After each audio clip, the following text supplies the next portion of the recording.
नमस्कार, day to day news Bharat में आप सभी का स्वागत। मैं दिवांशु। अमृतसर में एक स्कूली छात्रा की आत्महत्या ने पूरे पंजाब को झकझोर कर रख दिया। आरोप यह है कि स्कूल प्रशासन लगातार फीस जमा कराने का दबाव बना रहा था। बच्ची पर मानसिक दबाव बनाया गया, उसे बार बार प्रताड़ित किया गया और फिर आखिरकार उसने ऐसा कदम उठा लिया जिसने एक परिवार के सपनों को हमेशा के लिए खत्म कर दिया। इस दर्दनाक घटना के बाद पंजाब के मुख्यमंत्री भगवंत सिंह मान ने बड़ा ऐलान किया। उन्होंने कहा कि निजी स्कूलों की मनमानी अब नहीं चलेगी। पिछले 3 वर्षों में 15% से अधिक फीस बढ़ाने वाले स्कूलों को अतिरिक्त राशि अभिभावकों के खाते में वापस करनी होगी। सरकार का नया कानून बनाने का एक योजना चल रही है और ये भी कहा गया है कि अगर किसी निजी स्कूल ने अपनी फीस बढ़ानी है तो वो 5% से ऊपर नहीं होनी चाहिए। सरकार इसी के तहत नया कानून लाने जा रही है और फीस वृद्धि को नियंत्रित किया जाएगा। लेकिन इस पूरे मामले के बीच सबसे बड़ा सवाल यही है कि आखिर ऐसे फैसले हमेशा किसी बड़ी घटना के बाद ही क्यों लिए जाते हैं। जब वर्षों से अभिभावक निजी स्कूलों की मनमानी के खिलाफ आवाज उठा रहे थे, तब कोई ठोस कार्रवाई क्यों नहीं हुई। जब फीस के नाम पर लाखों रुपए वसूले जा रहे थे, तब व्यवस्था क्यों खामोश थी। जब बच्चों को रोल नंबर रोकने, रिपोर्ट कार्ड रोकने, सर्टिफिकेट रोकने और परीक्षा से बाहर करने की धमकियां दी जा रही थी, तब किसी को यह समस्या दिखाई क्यों नहीं थी। सच तो यह है कि अमृतसर की यह घटना कोई अकेली घटना नहीं है। ये उस व्यवस्था का परिणाम है जिसने शिक्षा धीरे धीरे सेवा नहीं बल्कि कारोबारी बनती हुई साफ तौर पर नजर आई। आज पंजाब ही नहीं, हरियाणा, दिल्ली, राजस्थान, उत्तर प्रदेश और देश के कई राज्यों में अभिभावक एक ऐसी ही परेशानियां जो है लगातार जूझते हुए जिसमें नजर आ रहे हैं। हर साल फीस बढ़ती है लेकिन सवाल पूछने वाला कोई भी नहीं। स्कूल प्रशासन नई नई मदों के नाम पर पैसा वसूलता है और माता पिता मजबूरी में जो है भुगतान करते रहते हैं। ट्यूशन फीस तक तो फिर भी बात समझ आती है, लेकिन सवाल यह है कि एकेडमिक चार्ज क्या है, डेवलपमेंट फीस क्या है, एक्टिविटी फीस क्या है, स्मार्ट क्लास फीस क्या है, मेंटेनेंस फीस किस चीज़ की, और आखिर हर साल इन मदों में बढ़ोतरी क्यों होती है। फिर स्कूल ट्रिप्स के नाम पर हज़ारों रुपए वसूले जाते हैं, वार्षिक समारोह के नाम पर हज़ारों रुपए लिए जाते हैं, फेस्टिवल सेलिब्रेशन के नाम पर हज़ारों रुपए लिए जाते हैं। कभी यूनिफॉर्म बदल दी जाती है, कभी किताबें बदल दी जाती हैं और कभी बैग बदल दिए जाते हैं। इतना ही नहीं, कई स्कूलों में अभिभावकों को ये भी कहा जाता है कि किताबें केवल तय दुकान से खरीदनी है, यूनिफॉर्म केवल तय विक्रेता से लेनी है, बैग स्कूल द्वारा स्वीकृत होना चाहिए, पानी की बोतल तक निर्धारित होनी चाहिए। सवाल ये है कि ये शिक्षा है या फिर संगठित व्यापार। बच्चों को समानता का पाठ पढ़ाया जाता है जहां ये कहा जाता है कि सभी बच्चे बराबर हैं। इसी तर्क के आधार पर एक जैसी यूनिफॉर्म और एक जैसे जूते पहनाए जाते हैं, लेकिन इसी व्यवस्था के पीछे सबसे पहले मुनाफा क्यों दिखाई देता है।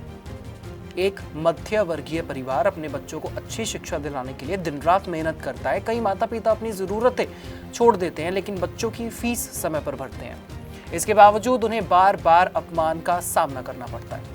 यदि फीस समय पर जमा ना हो तो बच्चे को पूरी कक्षा के सामने खड़ा कर दिया जाता है, परीक्षा में बैठने से रोक दिया जाता है, रोल नंबर रोकने की धमकी दी जाती है, रिपोर्ट कार्ड रोकना बहुत ज़्यादा लाजमी हो जाता है उस वक्त। क्या ये शिक्षा है? और सबसे दुखद बात तो ये है कि इसका सबसे ज़्यादा असर बच्चों की मानसिक स्वास्थ्य पर पड़ता है। कई मासूम बच्चे स्कूल सीखने जाते हैं लेकिन वो आर्थिक दबाव और सामाजिक अपमान का बोझ लेकर घर लौटते हैं। शिक्षा का उद्देश्य बच्चों को बेहतर इंसान बनाना होना चाहिए, लेकिन आज स्थिति ये बन गई है कि जो बच्चा पढ़ाई में कमज़ोर है वो और कमज़ोर होता जाता है और जो पहले से ही तेज़ है उसे और भी ज़्यादा अवसर मिलते जाते हैं। शिक्षा व्यवस्था में बराबरी की बातें तो होती हैं लेकिन व्यवहार में भेदभाव साफ दिखाई देता है। दूसरी तरफ सुरक्षा व्यवस्था की हालत भी चिंताजनक है। कई स्कूल ऐसे हैं जहां परिवहन नियमों का पालन तक नहीं किया जाता, कहीं बसों में पर्याप्त स्टाफ नहीं है, कहीं ड्राइवर ही कंडक्टर का काम कर रहा है, कहीं सुरक्षा मानकों की अनदेखी की जा रही है। जब स्कूल लाखों रुपए की फीस वसूल रहे हैं तो फिर सवाल उठता है कि स्वाभाविक है ये चीज़ कि आखिर ये पैसा जा कहाँ रहा है। क्या ये पैसा बच्चों की सुरक्षा पर खर्च हो रहा है? जो साफ तौर पर नहीं दिखाई देता। क्या ये पैसा शिक्षकों के परीक्षण पर खर्च हो रहा है? क्या ये पैसा बेहतर शिक्षा व्यवस्था पर खर्च हो रहा है, या फिर शिक्षा के नाम पर एक समानांतर व्यापारिक मॉडल खड़ा कर दिया गया है, जहां पर सिर्फ इंफ्रास्ट्रक्चर स्कूल का बढ़ता दिखाई देता है, नए कलर स्कूल में होते दिखाई देते हैं, नया फर्नीचर, नई चीज़ें, वो सारी चीज़ें साफ तौर पर दिखाई देती हैं, लेकिन शिक्षा वहीं की वहीं। निजीकरण अपने आप में गलत नहीं है। निजी संस्थान बेहतर सुविधाएं दे सकते हैं, बेशक बेहतर सुविधाएं दे सकते हैं, बेहतर संसाधन उपलब्ध करा सकते हैं, लेकिन जब शिक्षा का उद्देश्य सेवा से हटकर केवल लाभ कमाना बन जाए तब समस्या पैदा होती है। आज शिक्षा एक मूलभूत अधिकार है। ज्ञान किसी विशेष वर्ग की संपत्ति नहीं होनी चाहिए, लेकिन वास्तविकता यह है कि कई निजी स्कूलों की फीस इतनी अधिक हो चुकी है कि आम आदमी के लिए अपने बच्चों को वहां पढ़ाना लगभग असंभव होता जा रहा है। ऐसे में पंजाब सरकार का यह फैसला निश्चित रूप से स्वागत योग्य है। यदि फीस वृद्धि पर नियंत्रण होता है, यदि अभिभावकों को राहत मिलती है और यदि स्कूल की जवाबदेही तय होती है, तो ये लाखों परिवारों के लिए बड़ी राहत होगी। लेकिन केवल कानून बना देना पर्याप्त नहीं होगा। जरूरत इस बात की है कि नियमों का सख्ती से पालन भी कराया जाए। जरूरत इस बात की है कि बच्चों को फीस के नाम पर प्रताड़ित करने वाले संस्थानों पर कार्रवाई होनी चाहिए।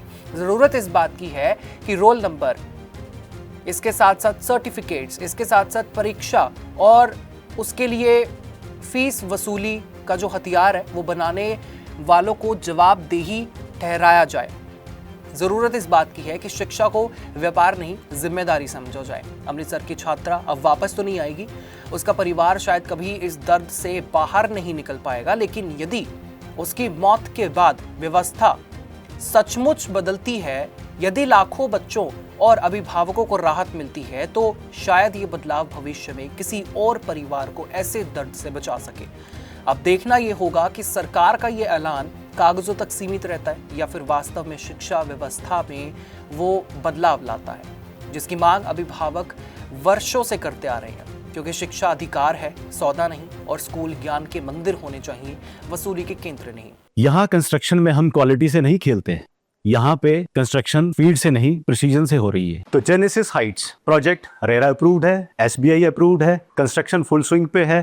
दैट मीन्स आपकी इन्वेस्टमेंट 100% सेफ है। तो चंडीगढ़ यहाँ से मात्र 4 मिनट, एयरपोर्ट 10 मिनट की दूरी पे, decathlon, DMart, KFC, McD, everything with in 2 minutes.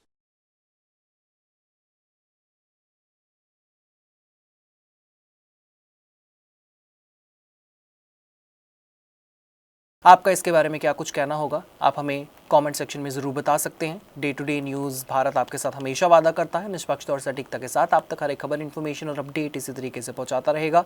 हमारे चैनल का कोई भी पत्रकार ना किसी से कोई तोहफा लेगा, ना कोई विज्ञापन, ना ही करेगा किसी को ब्लैकमेल, और हम हमेशा एक कोशिश करेंगे कि हम दबे कुचले लोगों की आवाज़ बनेंगे और ऐसे किसी भी व्यक्ति की खबर नहीं चलाएंगे जो कि भोले वाले लोगों को ठगता हो। इसी के साथ हमारे चैनल का मकसद होगा लोकतंत्र के चौथे स्तंभ को लोगों की नज़रों में फिर से मजबूत करना। मुझे दीजिए इजाज़त, और हमें हर किसी सोशल मीडिया प्लेटफॉर्म पर लाइक, शेयर, सब्सक्राइब करना बिल्कुल मत भूलेगा।